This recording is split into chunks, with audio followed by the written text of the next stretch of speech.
Ô, Jô, obrigado por aceitar conversar com a gente. Tenho certeza que as pessoas que já estão nos ouvindo, que vão acompanhar esse bate-papo, quem tem fome de alma, quem tem fome de humanidade, vai escutar muita coisa, vai aprender muita coisa com toda a sabedoria que você traz pra gente. Especialmente porque você é uma pessoa que fala muito ponderada, você não fala à toa, poucas palavras, mas são aquelas palavras assim cirúrgicas.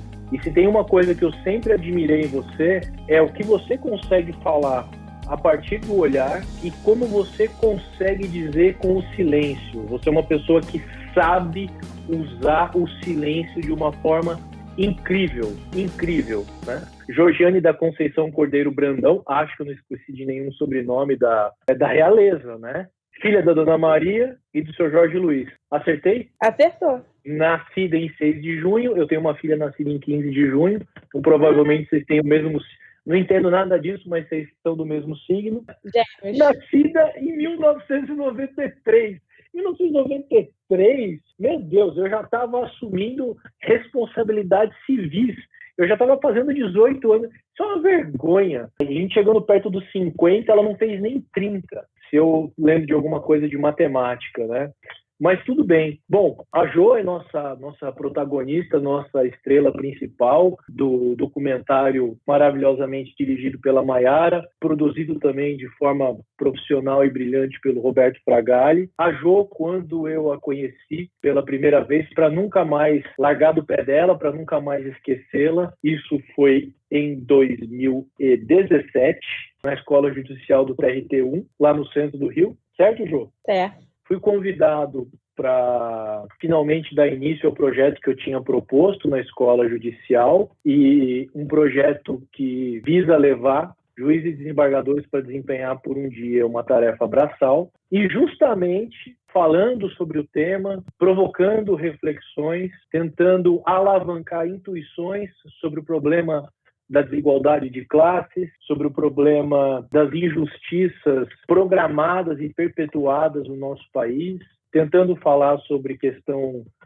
do racismo, do machismo, do fato de que uma classe inteira de pessoas está submetida a trabalhos servis, e eu, como professor naquele dia, sendo servido. E aí eu começo a aula, e como é prática na escola judicial, sempre tem alguém da Copa, no caso era a Jo, que vem um pouquinho antes da aula começar e já deixa tudo absolutamente preparado, aguinha fresca, o café já no jeito, depois ela vem e pergunta se a gente prefere açúcar ou adoçante, eventualmente quando tem oferece chá.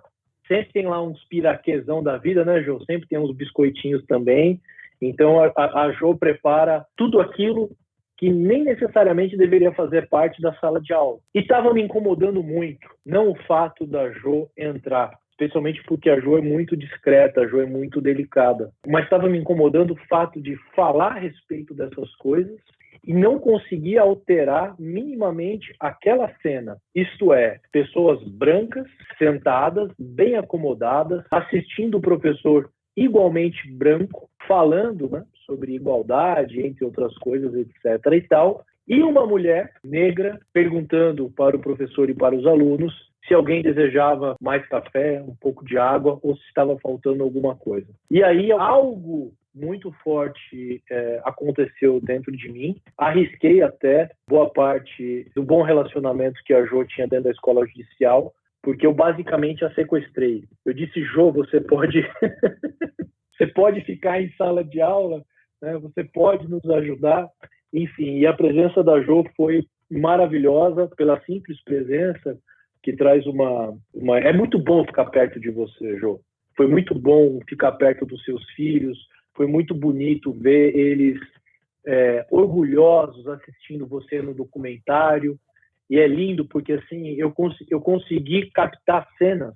E ainda bem que eu não filmei isso, mas não sai da minha memória. Os teus filhos olhando para a tela e olhando para você, olhando para a tela e olhando para você ali do lado. E eles sorriam e pensavam assim: meu Deus, é minha mãe, é a minha mãe está ali na tela. minha mãe tá falando, minha mãe tá sendo perguntada, minha mãe tá opinando sobre as coisas. Caramba, que orgulho que eu sinto, né? Além de, obviamente, orgulho de tantas outras coisas, né, do dia a dia, mas que muitas vezes passam despercebidos para a criança, né? E as crianças olhando ali e de uma educação. Parabéns, Jô, porque além de uma pessoa incrível, dá para sentir a mãe maravilhosa que você é, né? Eu conheci os teus filhos e sou testemunha do quanto que são crianças educadas, delicadas, gentis, e acima de tudo, assim, com uma pureza de alma incrível. Tenho essa sorte de ter você nos meus contatos, tenho essa sorte de poder estar conversando com você. Tudo aquilo que eu te propus nessa vida, você aceitou no mesmo instante, né, sem colocar nenhum tipo de condição. Eu sou muito grato por estar completando quase 4 anos de troca de ideia com você. Então, muito obrigado novamente por aceitar essa nova empreitada.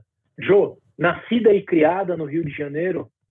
Sim, no Rio de Janeiro. Sim. Onde é que você nasceu? Eu nasci em Santa Cruz, no Dom Pedro, fui criada por ali, e depois, quando eu tive meus filhos, eu fui morar em Inhaúma. E de Inhaúma para São Miguel, é isso? Padre Miguel. Padre Miguel, desculpa. São Miguel é aqui do lado de São Paulo, por isso que eu confundi, me perdoa. Padre Miguel, da escola de samba famosa.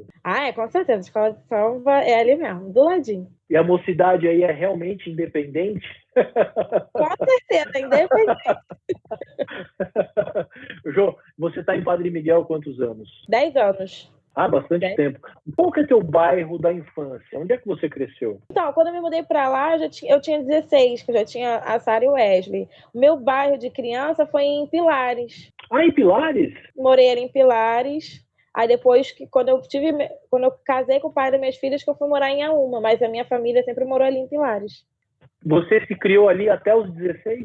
Até os 14, que eu fui morar com o pai dos meus filhos, eu tinha 14 para 15. Com 14 aninhos? Aí com 15 tive a Sara, 16 o Wesley. Puxa vida. E aí você foi morar... Em Inhaúma. Em Inhaúma, que é bem pertinho também, né? É, bem pertinho. Aí depois eu voltei para perto da minha mãe, que seria em Pilares. Aí aconteceu aquela tragédia toda lá, choveu muito, desabou muitas casas, aí saímos de lá. Aí fomos para Padre Miguel, que é a prefeitura que deu lá pra gente um apartamento lá. Por isso que a gente foi para Padre Miguel. Entendi. Posso só fazer uma pequena correção? Acho que a prefeitura não deu. Acho que a prefeitura restituiu aquilo que já era de vocês de direito, né? A casa de vocês era de vocês. Era. Né? Se não fosse a tragédia natural, né? Porque foi de muita chuva, muita água. Aliás, tragédias naturais, nesse país chamado Brasil, sempre pega desprevenido, entre aspas, o pobre. Eu nunca vi uma tragédia natural desabrigar alguém no Leblon. Eu nunca vi uma tragédia natural desabrigar alguém em Ipanema. Agora, tragédias naturais sempre esculhambam com a vida das pessoas, em especial na Zona Norte e na Zona Oeste do Rio de Janeiro. É uma coisa muito, muito, muito triste. Todo ano é a mesma história. Chega em dezembro, a gente já sabe quais vão ser as reportagens na televisão até o final de março. Isso é muito triste, especialmente porque, se eu conheço um pouco do Rio de Janeiro, Pilares e Padre Miguel tem uma distância aí talvez de uns 20 quilômetros, pelo menos. É, muito distante. Foi mudar a minha vida, porque tudo era ali em Pilares. E, de repente, eu não sabia nem onde era o supermercado em Padre Miguel. Exatamente. Ou seja, um desastre que poderia ser evitado arruinou com a tua memória, com o teu enraizamento. E ali em Pilares que você conheceu o pai dos teus filhos? Foi no Engenho da Rainha, porque minha mãe era da igreja, aí ela levou a gente numa igreja e foi lá que eu conheci o pai das crianças. Tá. Ele também era de Pilares? Ele era do Engenho da Rainha. Do Engenho da Rainha. Mas tem bairros bem próximos. Ô, Jô, no seu tempo de criança, onde é que vocês brincavam? Eu quase não brinquei, porque a minha mãe trabalhava fora, então ela gostava de deixar a gente trancada em casa para não acontecer nada. Aí ela deixava a gente mais em casa, então quase não tive... Tanto é que com 14 anos já estava morando junto com o pai das crianças. Então o que você brincava em casa? É, com a minha irmã. Que idade tem sua irmã? Tenho 27, ela tem 24. Então, além de você não sair para a rua tanto quanto provavelmente você gostaria, ainda tinha a responsabilidade de cuidar de uma irmãzinha 4 anos mais nova. Não só da minha irmã, porque a minha mãe tomava conta de um menino que eu levava e buscava da escola. Então eu tinha a responsabilidade de cuidar da minha irmã, da casa e desse menino. Porque a minha mãe ganhava um trocadinho a mais para botar em casa. Então ela que cuidava. Eu que cuidava e ela recebia. Era eu cuidava e ela recebia. Jô, abra o seu coração. O espaço é livre para você fazer qualquer tipo de reivindicação para sua mãe. Estamos te ouvindo. Mãe, que pague meu trabalho. Até hoje, mas era para ter pago. Aproveite, porque essa conversa está dentro do judiciário, na justiça do trabalho, tem tudo aí. Tem trabalho infantil, entendeu? Tem cárcere privado, tem uma série de coisas.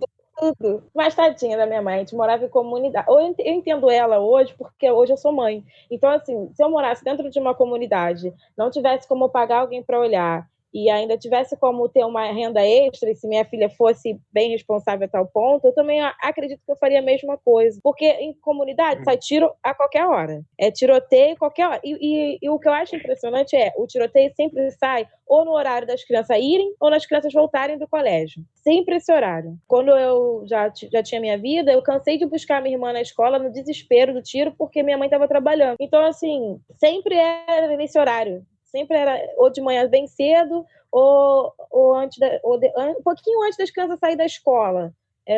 Na época, eu acho que era 11h30, 11h45, um negócio assim. Aí subia o bendito do caveirão, aí começava todo aquele desespero.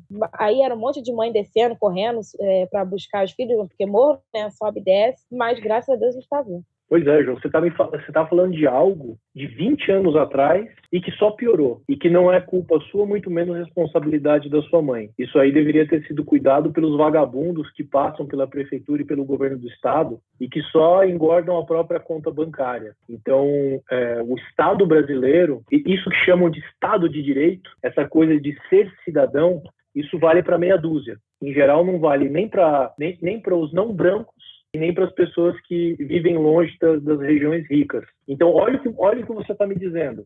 Você está me contando que parte da sua infância, um momento rico para você se desenvolver, para você potencializar a sua criatividade, para você aprender uma série de coisas, tudo isso foi roubado de você, foi roubado da tua história, porque quem deveria zelar pela segurança e pelo bem-estar social estava preocupado em desviar dinheiro. E isso arruina a vida das pessoas. Você acabou de me dizer, você está me comprovando isso em 2 minutos, né? Me contando que... Olha a pergunta que eu te fiz. Jô, onde é que você brincava? Eu já imaginei você subindo na árvore, brincando na rua, etc. e tal, como se estivesse falando de uma realidade fácil para o cidadão brasileiro. Mas não é. Você está me dizendo que cresceu trancada, porque se você saísse de casa, sua mãe não tinha certeza de te encontrar quando você voltasse.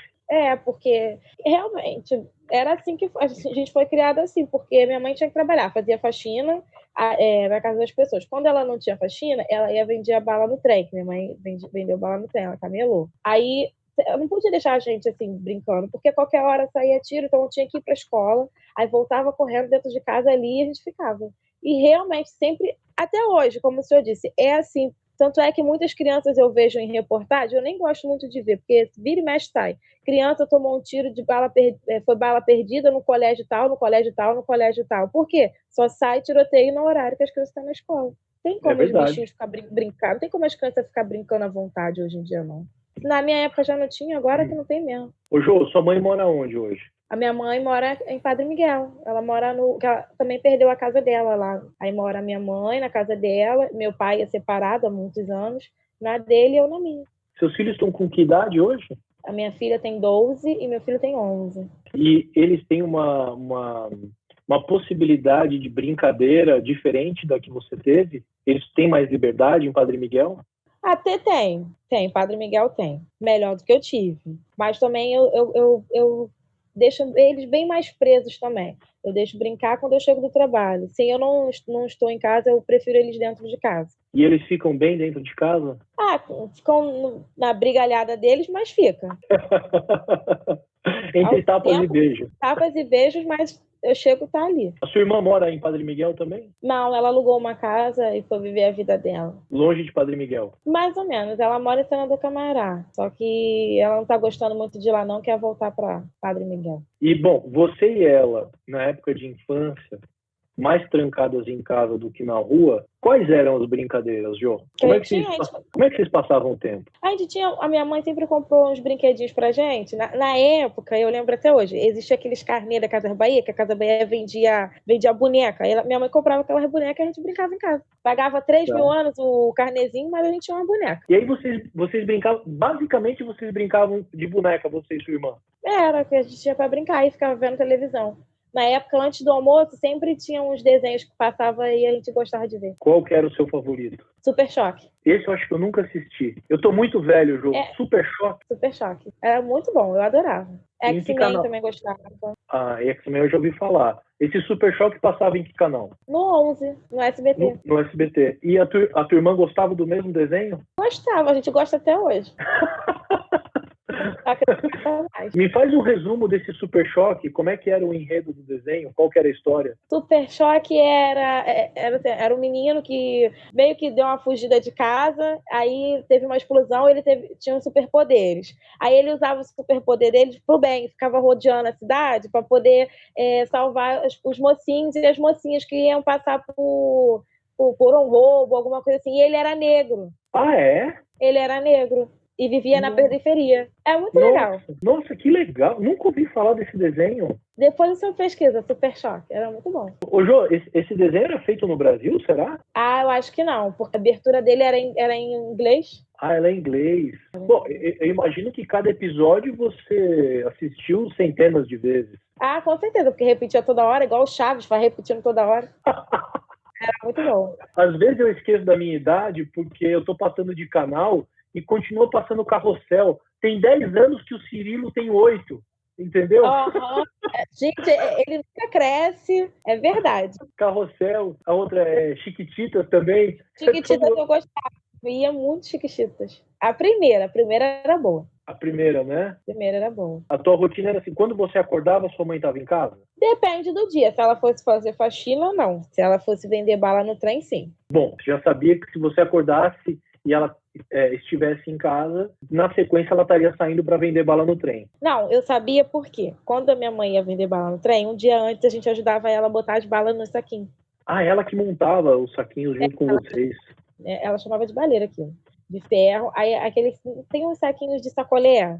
Aí ela enfiava as balinhas aqui dentro, a gente ajudava a botar e amarrar. E ela amarrava no baleiro. Ô, Jô, você sabe dizer qual trabalho rendia mais dinheiro para sua mãe? O que era mais vantajoso? Não, porque eu era muito pequena. Eu lembro quando ela chegava, esses mesmos saquinhos que ela usava eu aprendi, eu levei isso para mim, né? Por isso que eu hoje eu sou um pouco organizada no financeiro, assim, por causa disso. Por exemplo, eu só compro algo se eu tenho certeza que eu vou poder pagar.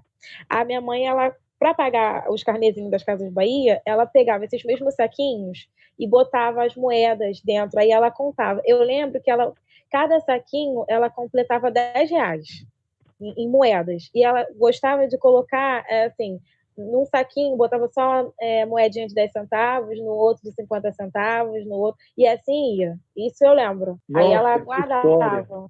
Que história! Isso eu lembro da minha mãe. Minha mãe foi uma guerreira. Ô, Jô, você sentia ela mais cansada quando ela vendia bala no trem ou quando ela fazia faxina? Faxina. Faxina cansava mais.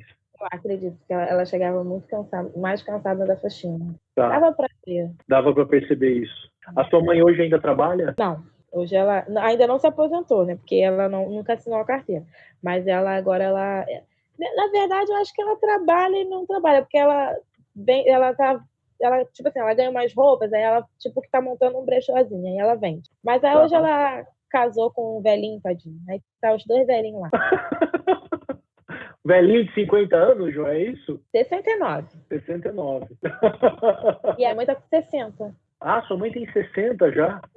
60 anos. Não, porque eu tava aqui pensando, caramba, se a Jo casou com 15, 16 anos e a mãe também tivesse casado com 15, 16 anos, sua mãe não tinha 50 ainda. Mas é porque eu não sou o primeiro filho dela. Eu sou o quarto filho dela. Ela teve 5 filhos, mas só criou 2, porque um faleceu e os outros 2 o outro pai criou, que não era do mesmo pai. Então, só ficou com a minha mãe, eu e a minha irmã. Minha mãe teve 5 filhos. Ah, então você tem 2 irmãos. Na verdade, 6. Então você tem 2 irmãos homens que são mais velhos, é isso? Deixa eu ver, são 3 irmãos homens, né? Altair, Luciano e Isley, são 3. O outro faleceu. E eu e minha irmã. Entendi. Então, essa proximidade maior mesmo, você acabou criando com a sua irmã, do mesmo pai e da mesma mãe. Ah, meu pai não ajudou muito em nada, não. Minha mãe foi sozinha nessa parte mesmo. Os seus pais se separaram, você tinha quantos anos? Desde que eu me entendo por gente, aí são separados. E seu pai casou novamente? Não. Não? Não, só minha mãe. Sua mãe casou recentemente? Acho que tem 3 anos ou 2. Ah, é bem recente. É bem recente. Ô, Jô, lá em Pilares, era casa ou era apartamento? Casa. Tinha quintal? Tinha. E no quintal vocês podiam brincar ou não? Podia, quando minha mãe estava em casa. Quando ela não estava em casa, ela gostava de gente dentro de casa. Dentro de casa? Quando ela não estava, ela deixava a gente brincar. Tinha bananeira, tinha as árvores lá que ela plantava. Ah, tinha árvore frutífera lá? Tinha, a gente comia banana nas bananeiras da minha mãe. Que isso? Era muita banana. Quando o vizinho não pegava, era muita banana. O vizinho roubava a banana lá? Uhum. E como roubava. Esperava nem ficar amarela, né? Verde já pegava. Não acredito, Jô. E aí embrulhava no jornal para amadurecer mais rápido. Acho que era. Mas era muita banana, minha mãe tinha muita bananeira, sempre sobrava. Que banana que era lá? Banana prata. Fazia doce também? Bolo de banana, torta de banana? Minha mãe fazia bolo de banana, tudo de banana. Meu Deus, ela não gostava mais banana. Mas tinha lá. Hoje em dia você come banana, Jô? Como? Porque eu gosto muito de banana, porque Agora, abacate eu não como mais. Nossa, eu não como mais abacate. Por quê? Era abacate no cabelo, era abacate na vitamina, era abacate em tudo quanto é lugar, então eu não aguento mais abacate. Você passa longe do abacate. Passo. Eu passo longe do abacate, Deus me livre. Ô, Jô, e nesse quintal que vocês brincavam quando sua mãe estava em casa, era brincadeira de boneca também? Ou tinha outras coisas? Não, a gente... Eu não me lembro muito, né? Mas a gente brincava assim, no meio das bananeiras lá, tava catando, acho que era minhoquinha que a gente catava lá, e a gente tinha umas panelinhas, tinha uma frutinha lá, diziam que era veneno, mas a gente comeu e nunca morreu. Umas amarelinhas a gente fazia de comidinha, e tinha um outro matinho que a gente, acho que era, tinha outro matinho lá também que a gente usava para fazer comidinha, a gente brincava de comidinha e disso. Mas as frutinhas vermelhas, a casca era amarela e as frutinhas dentro era vermelha. A gente comia dessa, aquilo ali nunca morreu. E quem que falava que era venenoso? Os vizinhos malucos falavam que aquilo ali era veneno. Não, eu acho que era inveja, que eles não tinham para comer. Não tinha para comer as frutinhas de dentro do negócio lá. A gente pegava tudo e botava nas panelinhas. E com a vizinhança, Jô? Tinha vizinhos que frequentavam os quintais dos outros? Ou não? Tinha. Quando minha mãe estava em casa, tinha uns vizinhos lá que ia lá. Minha mãe era da igreja, né? Aí tinha sempre gente lá. E também tinha um monte de filho, aí a gente brincava mais ainda. Era a nossa alegria quando iam os vizinhos da minha mãe cheios de filho. Ah, então, vamos dizer assim, a sua mãe tinha um círculo social que era muito vinculado à igreja. Era. Tá. E, em geral, o pessoal do bairro. Porque assim, a maioria das pessoas que era da igreja moravam do lado, né? Perto de casa, então... Aham. Você continua na igreja, Jô? Na mesma igreja? Não. Não? Eu saí da igreja. E você mudou de religião ou você simplesmente não vai à igreja? Eu não mudei de religião, mas também não vou à igreja, assim, frequentemente. Tá. E tua mãe? Ah, minha mãe vai. E o esposo dela também. Tá. Porque eu tô imaginando que com o que aconteceu lá da enchente, vocês perderam a referência daquela igreja, né?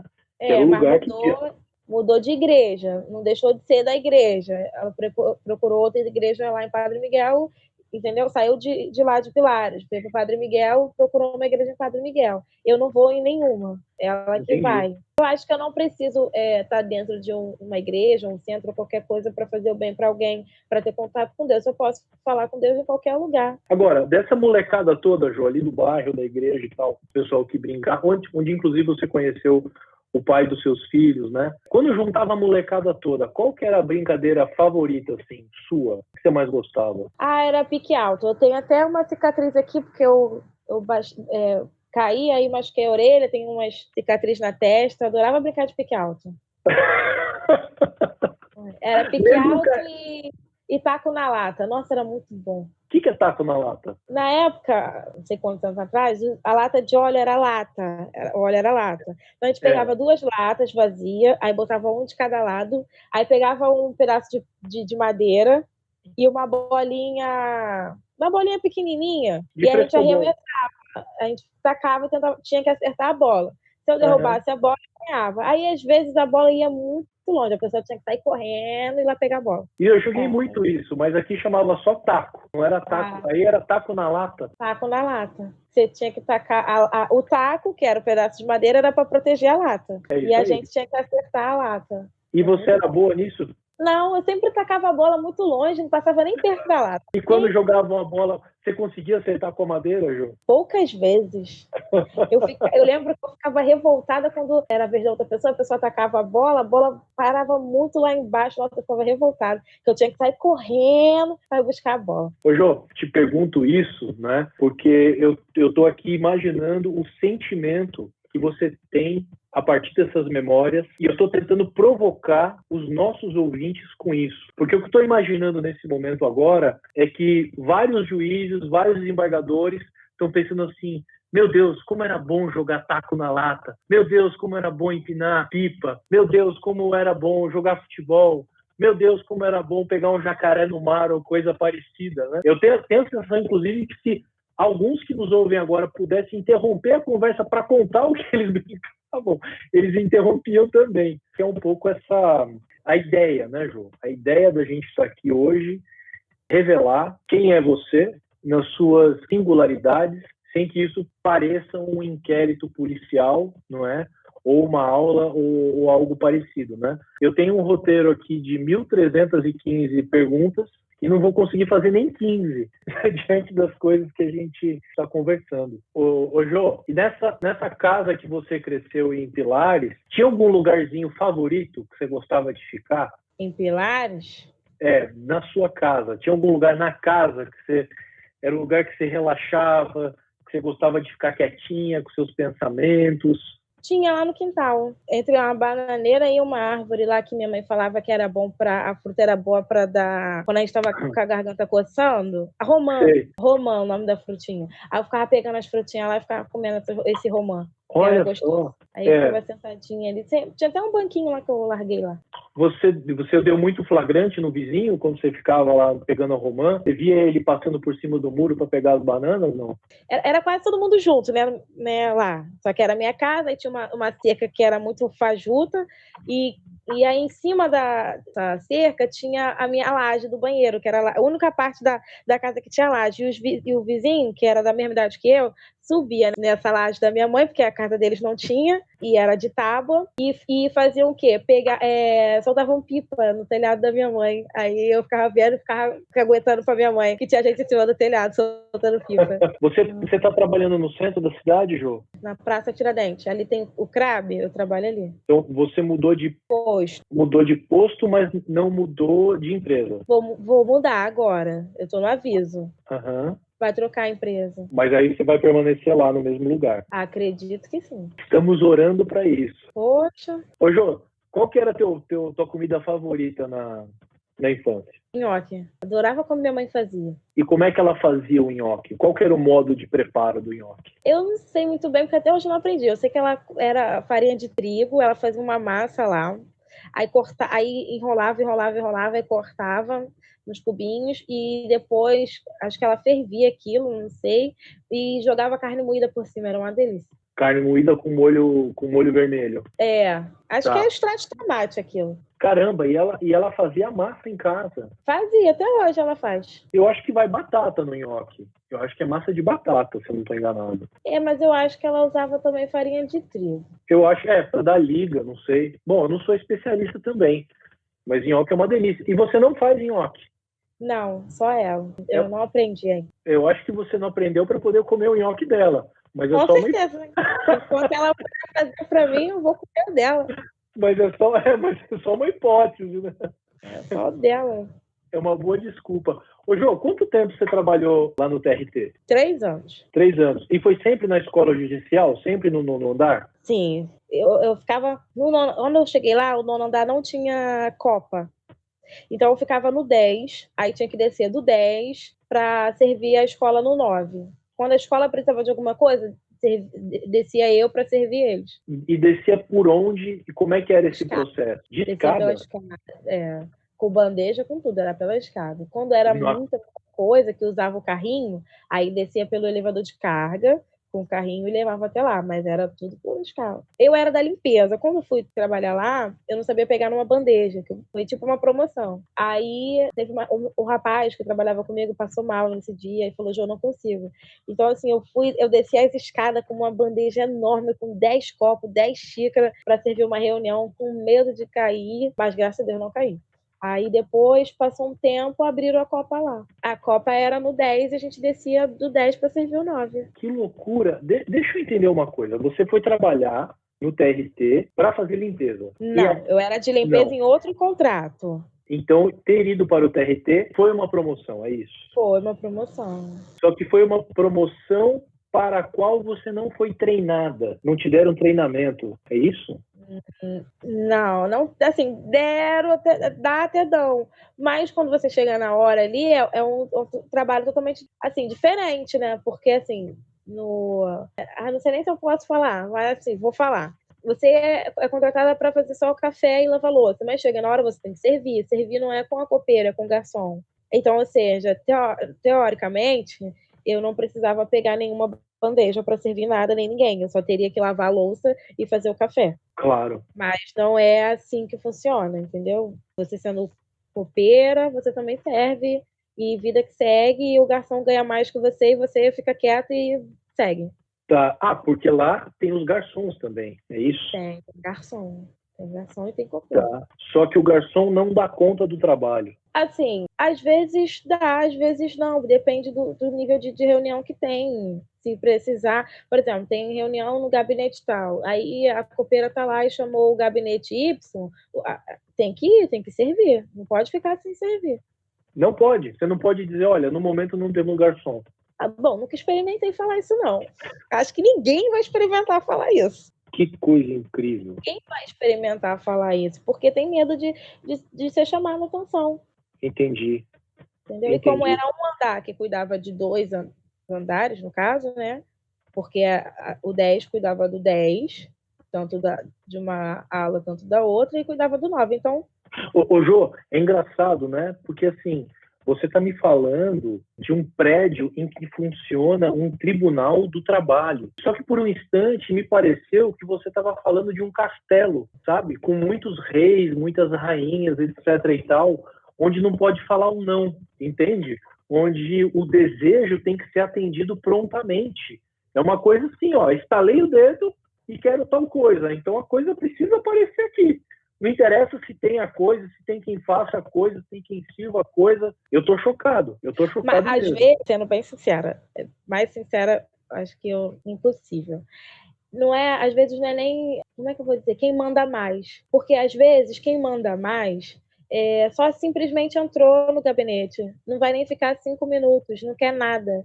Aí tem pessoas que mandam menos, que quer, não sei se é mostrar serviço, eu não sei. Aí acaba que pede um monte de coisa, quando tu vai chegar lá, a pessoa já até foi embora, a pessoa não queria nada, a pessoa não pediu nada, entendeu? E a gente descia tudo aquilo ali com um monte de coisa, e às vezes ninguém queria nada. Porque as pessoas que trabalham assim junto, né, assim, junto mais deles, assim, de quem tem mais poder, tem até medo de perguntar: o senhor quer uma água? O senhor quer um café? Não, já saía chamando a menina ou o garçom, e às vezes ele não queria nada, às vezes a pessoa não quer nada, às vezes a pessoa não quer nem o copo d'água que a gente vai levar. Não, meu filho, eu não quero não, obrigado. Pessoas são mais grossas, ignorantes e tal, que realmente quer. Mas outros não queriam nem nada, mas outras pessoas tinham medo de perguntar se queria ou não. Entendi. Então era quase como fazer uma cortesia com o chapéu alheio. Eu quero agradar o meu superior, já chamo logo o pessoal da Copa para mostrar esse serviço aqui. É isso aí, é assim que funciona. É assim que funciona. Às vezes eles não queriam nada. Agora, eu não sabia dessa história anterior, de que a Copa era no 10º andar e as pessoas tinham que descer com bandejas pela escada. Não era possível usar o elevador? Assim, eu não sei se era possível, só se fosse de carga, e aí acabar que ia demorando muito, entendeu? Aí a gente descia logo com a escada que já acabou, era só Era 2 lances de escada, acabou. Porque o elevador Sim. ainda ia demorar. Entendi.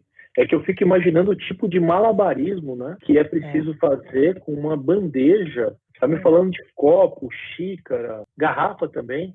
A garrafa a gente botava na mão, a gente equilibrava com uma mão as outras coisas e a garrafa a gente levava na outra mão. Nossa, só de imaginar eu já tô com os braços doendo já. É de uma tensão incrível, né? E um equilíbrio para o qual, eu não sei se em algum momento a gente consegue se preparar para isso, né? Porque parece uma coisa antinatural, a posição da mão segurando a bandeja, tendo que equilibrar um monte de coisa. Não sei. Tem umas técnicazinhas que a gente faz, a gente segura para poder não deixar cair. Mas realmente a gente tem medo de cair, né? Cair de escada com copo, com louça, Deus me livre. Nunca aconteceu, né, Ju? Não, comigo não. Nem com ninguém assim de lá que eu trabalhei, acho que não. Até porque era só esse, não, era esse andar e tinha um outro andar também, acho que era no 4º andar, que você descia pelas escadas assim de incêndio para poder levar no 2º andar. Era no 2º. Era só esses 2 andares que trabalhava assim com escada. Tá. E por que a escada de incêndio e não a outra? Porque a outra tinha que dar maior voltão, então a gente preferia logo pela de incêndio, que era mais rápida. Ah, e aí cortava caminho. Cortava caminho. Mas e aí a hora de abrir a porta, como faz? A gente socava a porta para o vigilante que estivesse ali, ou a recepcionista, abrir. Mas a gente sempre tinha um truquezinho que era deixar meio que aberto. Você sabia o horário que a gente ia servir? A gente deixava aberto e botava uma pedrinha ou algo assim para poder segurar a porta e a porta não fechar. Cara, essas histórias são as melhores, né? Isso é mais do que técnica para o trabalho, isso é técnica de sobrevivência, né?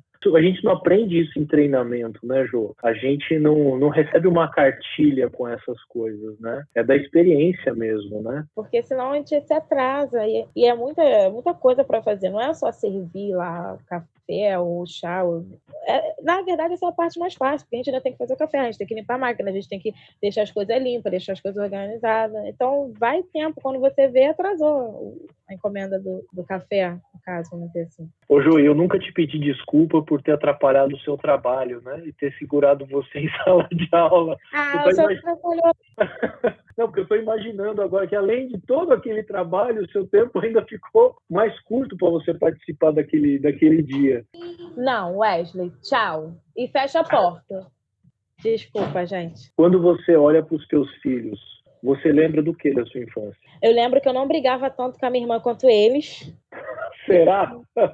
Não brigava. Eles brigam muito. Mas eu lembro que, assim, eu vejo que eles me ajudam bastante. São meus parceiros, assim. Igual eu e minha irmã era da minha mãe. É uma responsabilidade que eles foram aprendendo tanto quanto você foi aprendendo. Porque, assim, eles já ficam bem ou mal em casa para mim trabalhar. Mesmo a gente, né, com medo, eles ficam, porque não dá para pagar babá. Sim. Então, eles têm que ficar. Então, deixa ajeitadinhas as coisas, deixa a marmitinha de comida. E eles se viram. Qualquer coisa, me liga. Que horas você tem saído de casa, Ju? Com pandemia, então tá mais tranquilo do que antes, né? Então eu saio mais tarde. Saio 5 e pouca, 6. Que agora eu pego 8. Sem pandemia, que horas você saía? Eu tinha que sair 5 cravado. 5 horas, 10 para 5 tinha que estar lá no ponto esperando o ônibus. Porque a Brasil é muito trânsito. Sim. É um ônibus só? Pro meu trabalho Aí eu desço na central, ali no Campo de Santana e vou andando. Sim, para a Praça Tiradentes até que não é tão longe, né? Não, mas quando era pro TRT, eu pegava outro ônibus. Deixa eu entender uma coisa. Pegando o ônibus às 5 em Padre Miguel, que horas você chega na central? Depende do trânsito. Se o trânsito estiver bom, 6 horas, 6h15 eu chego lá. E o trabalho começa a que horas? Começava a que horas? 7 horas. E aí para o serviço que horas? Era 4h48, eu acho. 4h48. E aí pega o ônibus por volta de 5 para chegar em casa, o quê? Às 7? Depende do trânsito. 7, 7h30. Porque é a Brasil até Padre Miguel. Eu imagino. Com obra do jeito que estava, do jeito que está a obra, ela chegava à tarde. E aí, para novamente, isso de segunda a sexta, né, Jô? Fazia isso de segunda a sexta, todo dia. Ou seja, de segunda a sexta, você só vê os seus filhos quando está escuro. Você não vê os seus filhos com a luz do dia. Não. Só quando era horário de verão, mas fora isso, não. Sua mãe mora perto? Uma hora no bloco de trás. E ela consegue olhar seus filhos de vez em quando? Minha mãe não colheu eles, não. E nem jogo essa responsabilidade para ela. Ela já criou a gente. Sim, claro. Eu tô pensando na saudade de avó, entendeu? Por isso a minha pergunta. Faz toda hora chamada de vídeo, mas tá bom. Bom, pelo menos é uma segurança que você tem, né? Enquanto você está distante durante o dia.